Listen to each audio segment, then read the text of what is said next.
যদি দুপুরে ধর্ষণ হয় তাহলে সেটা ধর্ষণ, যদি সন্ধেবেলা 6টা নাগাদও ধর্ষণটা হয়ে যায় তাহলেও সেটা ধর্ষণ। কিন্তু যদি এই ধর্ষণের ঘটনা হতে হতে রাত 10টা পেরিয়ে যায় কিংবা যদি মধ্যরাতে এরকম কোনো ঘটনা ঘটে, তখনই ব্যাপারটা হয়ে যাবে যে আচ্ছা খুবই দুঃখজনক, বিষয়টার তো খুবই নিন্দে করছি, কিন্তু অত রাতে মেয়েটা কেন বেরিয়েছিল রাস্তায়?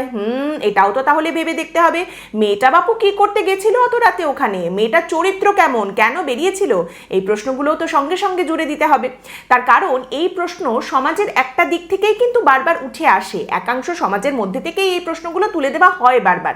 আর এইবার দুর্গাপুরের ঘটনার পরে মুখ্যমন্ত্রী মমতা বন্দ্যোপাধ্যায় যে বক্তব্য সামনে রেখেছেন, যা নিয়ে রাজনৈতিক তরজা শুরু হয়েছে, অনেকেই তার নিন্দে করছেন, সমালোচনা করছেন, অনেকেই কিন্তু মুখ্যমন্ত্রী মমতা বন্দ্যোপাধ্যায়ের বক্তব্যটাকে পাতি ভাষায় দেখতে গেলে একদম গোদাভাবে দেখছেন।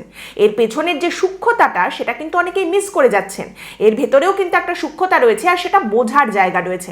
দেখুন, বিষয়টা হচ্ছে যে আমাদের সমাজে একটা দীর্ঘ সময় ধরে অত্যন্ত কুৎসিত একটা রাজনীতি করার ফলাফল হচ্ছে এই প্রশ্নটা তুলে দেওয়া যে অত রাতে মেয়েটা ওখানে কি করছিল। তার কারণ সমাজ তো আমাদের শিখিয়ে দিয়েছে যে একটা সীমারেখা আছে, আর সেটা যদি তুমি লঙ্ঘন করে চলে যাও তাহলেই তোমার সঙ্গে যদি কোনো ঘটনা ঘটে, সেই ঘটনা ঘটার পরিসরটা তো তুমি নিজেই তৈরি করে দিয়েছো, তার মানে তো তুমি নিজেই দোষী। অন্য যে কাউকে প্রশ্ন করার আগে তখন তোমাকে প্রশ্ন করা হবে যে তুমি কি করে ওই সীমা লঙ্ঘন করলে।